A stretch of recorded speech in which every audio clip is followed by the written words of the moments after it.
O Brasil deve ter recuperação na produtividade de milho na safra 2024-2025. Segundo a Conab, o total deve chegar a quase 120 milhões de toneladas. E quem chega para dar um panorama para a gente é o Paulo Bertolini, que é presidente da Associação Brasileira dos Produtores de Milho e Sorgo, a Abramilho. Bom dia, Paulo. Seja muito bem-vindo ao Record News Rural. Obrigado, Kelly. Um bom dia para você e para todos aí da Record. Paulo, antes da gente falar sobre o ano que vem, qual é a avaliação da Abramilho sobre 2024? Quais foram os principais desafios e também conquistas? Então, Kelly, na verdade foi um ano desafiador, né? Principalmente pela questão climática, que atingiu algumas regiões, reduzindo a nossa produtividade, né? Em função da restrição de chuva. Outras regiões a gente teve um excesso de chuva, que acabou afetando também a nossa produção. Então, foi um ano bastante desafiador do ponto de vista climático e também nós tivemos desafios importantes na relação de custo da nossa produção, que ainda vem muito alto em comparação com anos anteriores, né? Então, foi um ano difícil, que a gente vai deixar para a história, mas a gente espera que daqui em diante as coisas possam melhorar e o produtor voltar a ter mais renda com a produção de milho. Paulo, vamos destacar agora um ponto importante, porque na semana passada a Abramilho se reuniu, inclusive com o vice-presidente Geraldo Alckmin, para debater aprovações de biotecnologia entre o Brasil e China, é isso? Exato. A gente teve uma reunião com o vice-presidente, né, que também é ministro do MIDIC, e também tivemos anteriormente com o ministro Carlos Fávaro. E trouxemos para eles a nossa visão sobre as demandas que os produtores de milho, milho brasileiro, milho e sorgo brasileiros têm, e também aquilo que a gente fez durante uma missão realizada no mês de novembro à China. Além da Abramilho, que liderou essa missão, outras entidades do agro participaram. Fizemos um workshop lá, reuniões, inclusive com o vice-ministro da Agricultura chinês, com o parlamento chinês, da área agrícola. Existe uma bancada lá também que cuida da área agrícola. E lá nós pleiteamos uma melhor sincronia entre as aprovações de eventos de biotecnologia pela China. O Brasil é muito eficiente nessas aprovações, tem a CTNBio, que é um órgão técnico para isso, e a gente consegue aprovações em torno de um ano. Inclusive, existem eventos de biotecnologia solicitados pela China no Brasil, que já foram aprovados rapidamente, ao passo que aquilo que nós precisamos com que eles aprovem tem demorado 4, 5 anos. Nós temos, por exemplo, dois produtos já na etapa final da China a aprovar. Um deles é relação à lagarta do cartucho, que é fundamental para o controle dessa praga aqui no Brasil e que a gente está esperando já há quase 5 anos. Então, a gente precisa que esses prazos eles voltem a um razoável, né? E aí oferecemos alternativas de colaboração entre as agências técnicas. Foi até uma sugestão da Embrapa nesse aspecto de evoluirmos nessa colaboração entre os dois países com o objetivo de encurtarmos essas aprovações pela China. Lembrando sempre que a empresa que tem essa tecnologia no Brasil, qualquer uma delas, que aprova aqui no Brasil, ela só libera comercialmente esse produto para os agricultores brasileiros após que os principais destinos da nossa produção também aprovem. E a China passou a ser um relevante cliente do nosso produto, e aí essa empresa precisa aguardar que a China libere essa produção, esse evento de biotecnologia, para daí sim pôr no mercado brasileiro. Então, isso é um prejuízo muito grande, porque são eventos mais modernos, mais seguros, que têm uma função bastante importante na redução de custos na produção brasileira e que os brasileiros, os produtores brasileiros precisam acessar o quanto mais rápido, melhor, né? E a China, de uma forma geral, é o principal parceiro comercial do Brasil, né? E o país recentemente autorizou a abertura de mercado para a produção de sorgo brasileiro. Como é que isso impacta a gente por aqui, Paulo?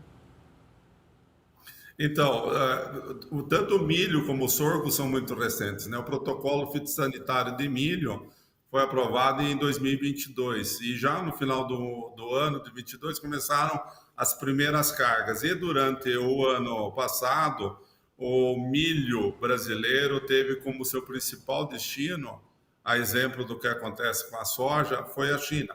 E esse ano, embora a coisa está acontecendo um pouco mais lento, a China ainda tem uma relevância importante na destinação do nosso milho. E outro ponto foi bastante importante que a gente teve nesse workshop lá e foi discutido, foi sobre a qualidade do milho brasileiro que chegou lá. Para os chineses, aqueles que consomem o nosso produto, industrializam ele, eles reconhecem e verbalizam isso abertamente sobre a boa qualidade que eles reconhecem da nossa produção. Até a preferência pelo nosso milho em relação a outros milhos de outras origens que eles recebem. E quanto ao sorgo, que foi liberado agora, o protocolo fitossanitário, a gente espera que em 8 ou 10 meses comecem as exportações. E isso abre uma perspectiva muito boa para os agricultores brasileiros, porque é um país que consome bastante sorgo, importa da Austrália, importa lá dos Estados Unidos. Eles consomem não só para a produção de rações, mas também para a produção de uma bebida alcoólica bastante popular lá na China. E o nosso sorgo, ele com essa possibilidade de ser exportado para a China, ele passa a ser uma opção também para o agricultor, principalmente para aqueles que perderam a janela ideal do milho ou que estão com numa região climática mais problemática. O sorgo ele é mais rústico, ele é um investimento um pouco mais baixo do que o milho para se fazer, portanto, ele passa a ser uma opção interessante nessa questão da rotação de cultura, uma cultura que passa a ser também economicamente interessante a partir desse momento da liberação de exportação para a China. Lembrando que o Brasil é o terceiro ou quarto maior produtor mundial de sorgo, e ainda temos um potencial enorme de produção de sorgo no país inteiro. Hoje produzimos em torno de 5 milhões de toneladas, mas nós podemos facilmente multiplicar isso algumas vezes nos próximos anos, desde que a gente tenha essa questão das exportações e também a transformação do sorgo para etanol. Isso é possível ser feito. Algumas usinas no Brasil já podem processar sorgo com o objetivo de produção de etanol. Isso continue acontecendo no ritmo que vem.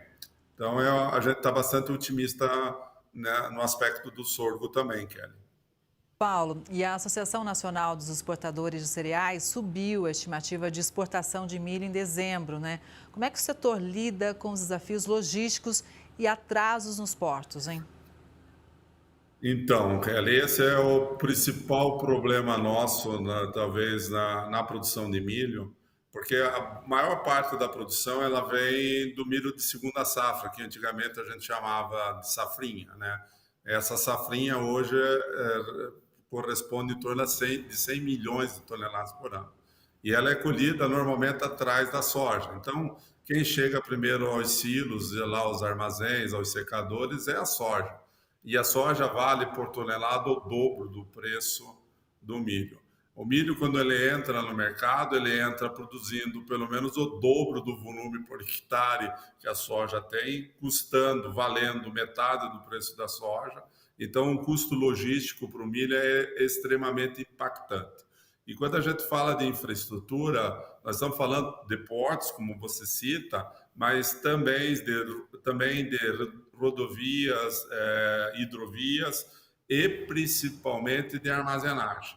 Então, a armazenagem é um local onde a gente vai processar esse grão, secar, limpar e depois armazenar. Nós temos uma deficiência enorme no Brasil. Nós temos aí em torno de 120 milhões de toneladas de déficit da capacidade de armazenagem de grãos.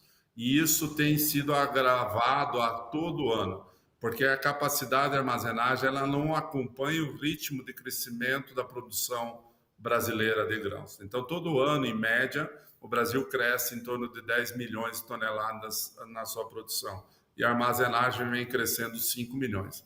Então, em média, nós temos um déficit crescendo 5 milhões de toneladas todos os anos. E para isso ser rompido, precisamos de investimentos de armazenagem, principalmente dentro das propriedades, porque somente 15% da nossa capacidade estática de armazenagem no Brasil está dentro das fazendas, né? E isso é muito pouco. Se você pegar, por exemplo, a referência dos Estados Unidos, que tem muito porto, tem muita rodovia, tem hidrovias funcionando muito bem, eles têm capacidade de armazenar mais do que uma safra inteira e mais da metade daquela capacidade de armazenagem está dentro das fazendas, que é o local ideal para você processar, é mais econômico, é mais racional e você consegue escoar essa produção ao longo do ano de uma forma mais adequada.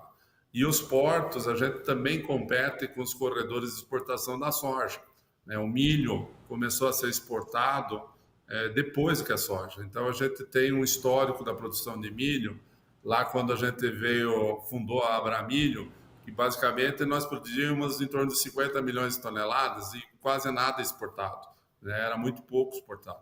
De lá para cá, a gente subiu, chegamos a 130 milhões de toneladas de produção e temos um potencial de duplicar essa produção, em função das características de clima e tipo de produtor e também pelo crescimento das usinas de etanol nas fronteiras agrícolas. Então, isso faz com que nós tenhamos esse potencial enorme e que ainda nós não conseguimos desenvolver todo esse potencial em função, basicamente, desses aspectos relacionados à infraestrutura. Então, para quebrar isso, temos que investir. Para investir, o PCA, que é o Programa de Construção e Ampliação de Armazéns, ele precisa ser mais robusto e menos burocrático.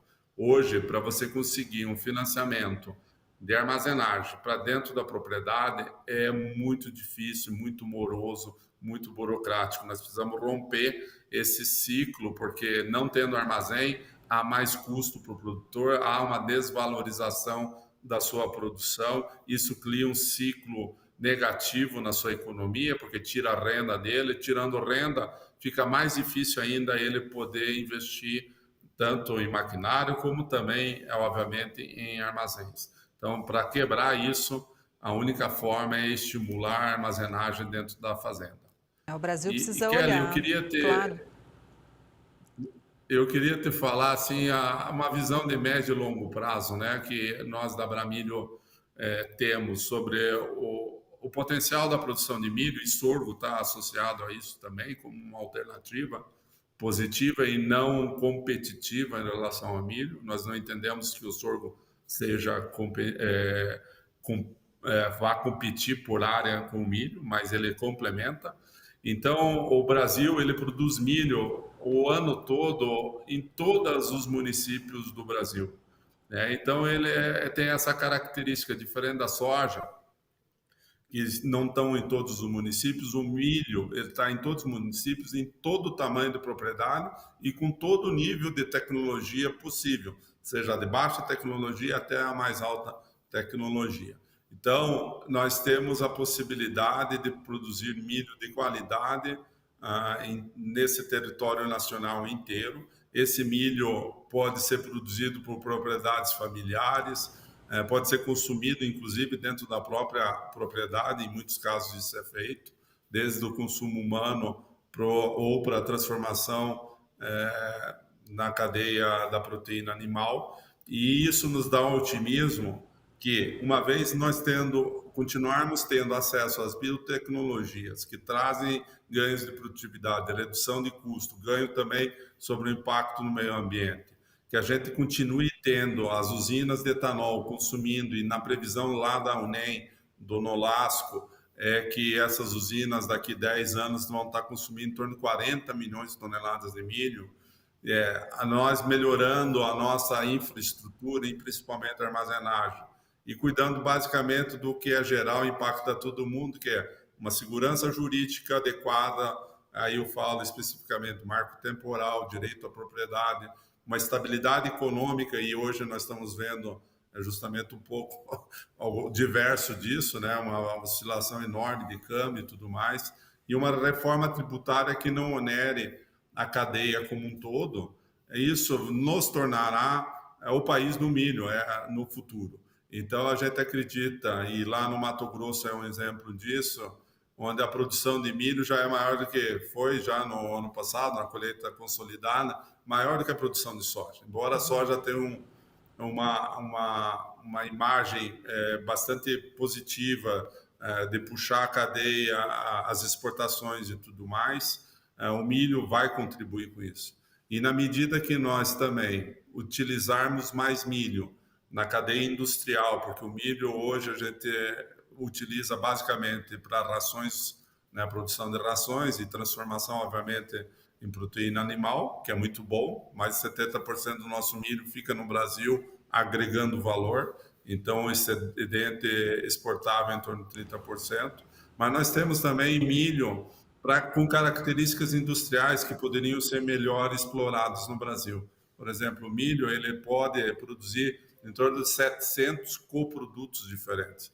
E aí vai desde componentes que vão para a produção de papel, para cosméticos, para medicamentos, até para lubrificação de perfuração de petróleo, você utiliza componentes de milho, plástico biodegradável, enfim, é uma infinidade enorme de utilidades a partir do milho, que à medida que o Brasil avança nesse aspecto, vai consolidar, inclusive, a nossa produção. Então, é uma relação positiva, essa relação. É uma relação muito positiva, né, Paulo? Mas que precisa realmente de apoio para a infraestrutura, como você citou, para continuar forte e crescendo como o país necessita. Paulo, foi muito importante te ouvir, ter uma dimensão do setor, né, acompanhar e, claro, a gente segue torcendo para que 2025 seja muito melhor, viu? Um bom dia para você e até a próxima. Obrigado, bom ano para todos aí. Igualmente, um abraço para todo mundo da Abramilho.